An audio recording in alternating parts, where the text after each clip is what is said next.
Welcome back to CEO Money. This is Ed Baxter sitting in for Michael Yorba, and joining us for a little bit longer section than typical, David Williams, Pagetrader.com. Welcome back, David.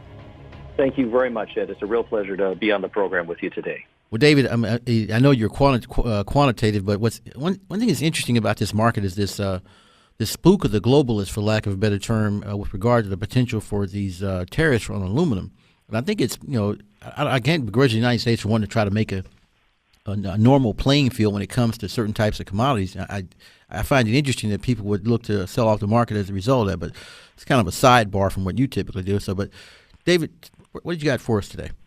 Well, I will address a little bit about what you just spoke about, the tariff issue. And again, I'm not a fundamentalist, meaning I'm not looking for news and how it might affect a market. We're purely technical. But I think some of the fear is that we don't want to spark a trade war. And if there is a trade war, it ends up hurting everybody involved in it. So a 25% tariff sounds a little high. The businesses don't usually have a 25% margin to play with. It's a pretty strong tariff. And, with Donald Trump, we don't know for sure whether that's a ploy to get into a negotiation, because his whole real skill is negotiating.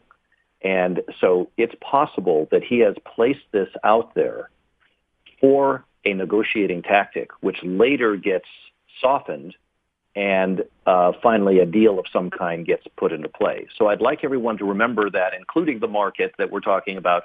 I'd like the market participants to know that this very well may be a negotiating tactic, just the beginning steps of negotiating to a point that he thinks is more realistic. Well, realistic is, anybody's, guess, I guess, for the most part. And you probably are right, as you usually are, with regard to this being a potential for a trial balloon or a negotiating ploy there, too. Obviously, it's having a little bit of impact on the Dow for the most part, but it looks like the S&P is kind of hanging in there. Give us a little bit of idea, some ideas about that. Well, certainly the S&P has continued to show resiliency in the face of sharp selling and so on. We're not seeing, I would consider, even though these are big moves, but they're certainly not. They're not indicative of a market that is super skittish and frightened. This is a big thing that he said, and this was a big response to that. I do want to say a few things about our longer-term forecast for the S&P, and I want people to, first of all, know that trading is risky. You can lose money. Please read our trading disclaimer at our website at Pagetrader.com.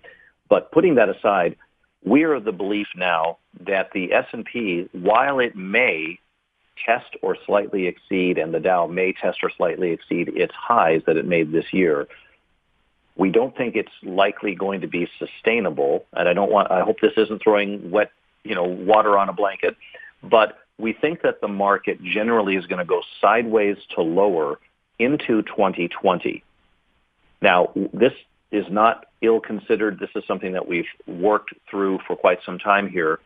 And we think that it's likely that we're going to be seeing numbers like 25, 60 in the S&P, those kinds of numbers in the S&P in 2020.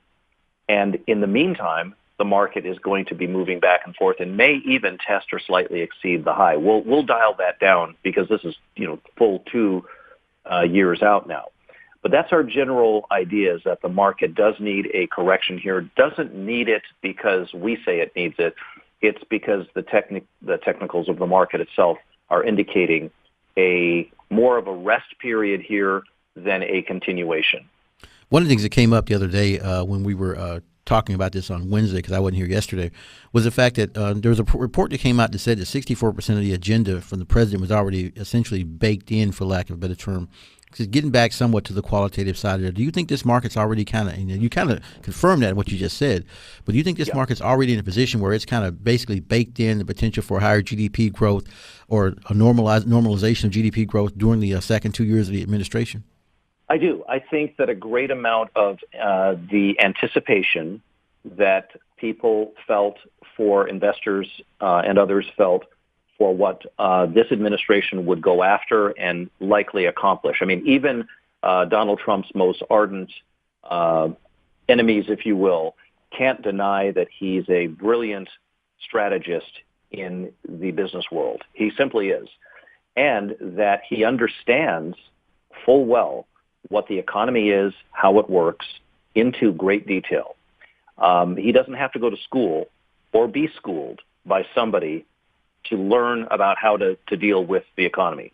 So even his most, his worst enemies know that he has that capability. And so ever so much more so, therefore, do people who like him believe in his ability to increase the GDP.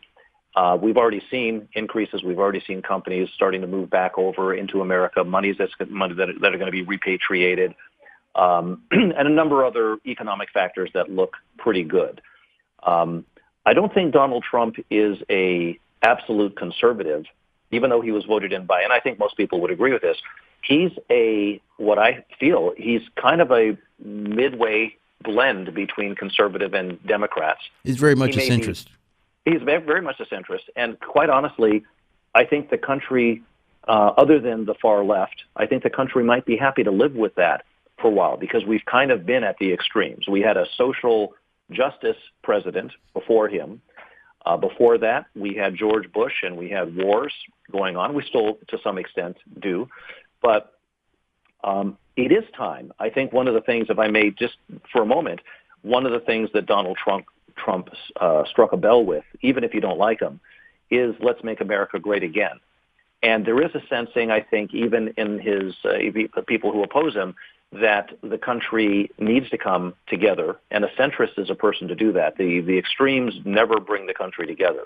I agree. So I'm hopeful for that the country does come together on some of these points, and that we can stop being so, in some cases, truly ridiculous about positions that people take.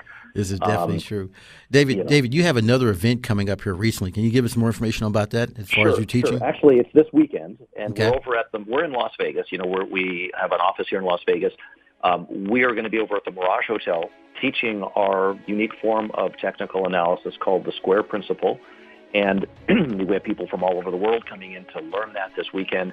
We're delighted to be on your program to be able to talk about it. And I want to say I love your program. Well, David, we love you too. Obviously, we've had a lot of time to spend together, and I get the privilege of talking to you on a regular basis. So I thank you for that. David, thank you for joining us today. We'll look forward to seeing you again on Monday, okay? Thank you. See you then. Thank you again for joining us on CEO Money. I'm Ed Baxter, sitting in for Michael Yorba. Please, please, please go out and look at our podcast and our websites. And this last section was brought to you by Tycon Partners. Thank you. We'll be back with more great content on Monday.